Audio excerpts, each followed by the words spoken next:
conventional glottal and subglottal features, as I said, are difficult to be extracted, so we need to find a more robust way to do that. So probably I finish it here, and any question? Some feature like speaker recognition MOCC feature to do this training and help to detect and fusion with those pitch and formant detection again to improve the total systems. Yeah, it's a good idea. As I say, it's a very preliminary stages, and now the most difficult part is that how to do the pre-classification 100%. But after that, then yes, you can definitely use that kind of fusion to improve the result. The other problem is the normalization. Actually, you might be helpful to me. So, for example, in the speaker recognition, we have feature warping, we have mean variance normalization, we have all sort of normalization that can reduce all of the channels or environmental artifacts.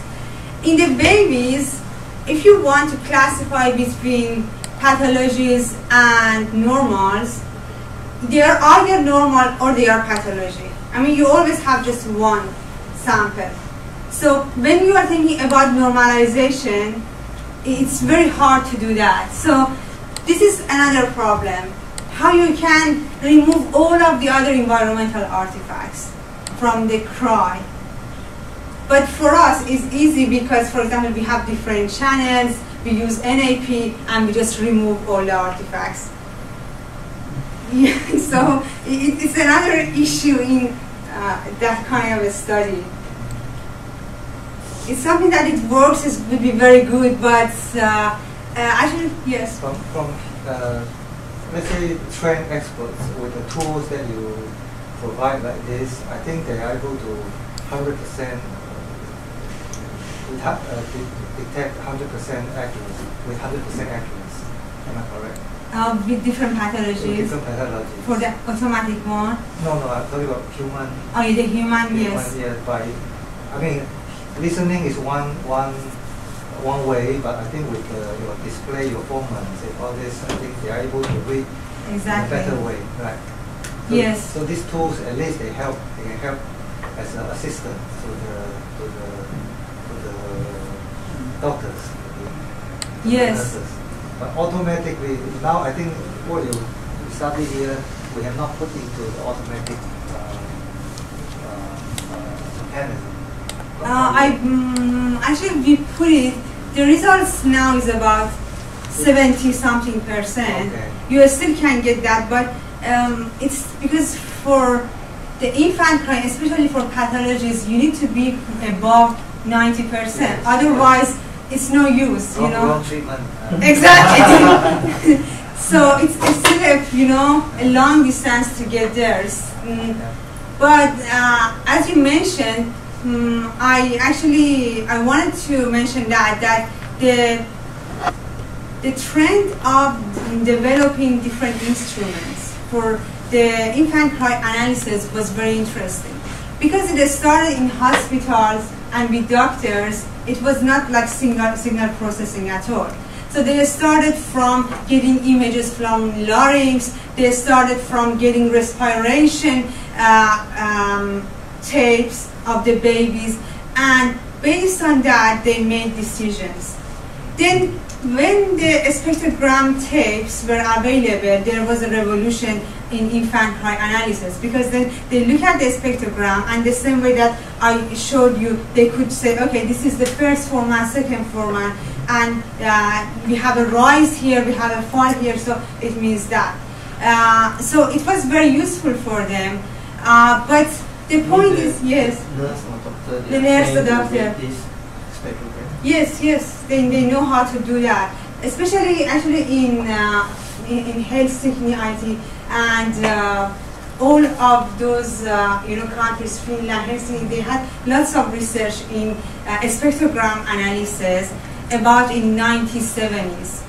And the point is that after that, there were not so much a speech analysis on the cry, because most of them, they were either pediatricians or nurses, and they didn't want to get into the, you know, signal processing part of that. So if somebody can connect these two parts together, exactly, it can sort of, you know, make it much faster and more robust, all the decisions. Good. Any more questions? Okay, the one thing is to identify whether the cry is normal or abnormal. So I'm wondering whether you can identify through this analysis, let's say the infant feels some pain or is feeling hungry. Very good question. Actually, we are doing that on parallel, but it has a less priority. So we have 3 different classes: pain, hunger, and discomfort. So these 3 different classes, the point is that it's not as easy as that one, labeling those, because for those, for example, for discomfort, what you define discomfort? So labeling is the kind of issue you need to follow the midwife or the nurses in the hospital and ask them, and they have what they have. It's very interesting that they have a room, and when the baby cries, they have a checklist. So they really don't know what's happening. First, they, for example, check the nappy. Okay, it's all right, so they tick it, so it's not because of napping. And then they feed the baby, okay, it's not because of hunger. So they have a checklist, and they go through all of that, and finally they figure out what's happening here. So again, you need actually a kind of checklist like that, so it needs lots of time to get into that research, but it's possible. I think if you can get labeling correctly and define all of them.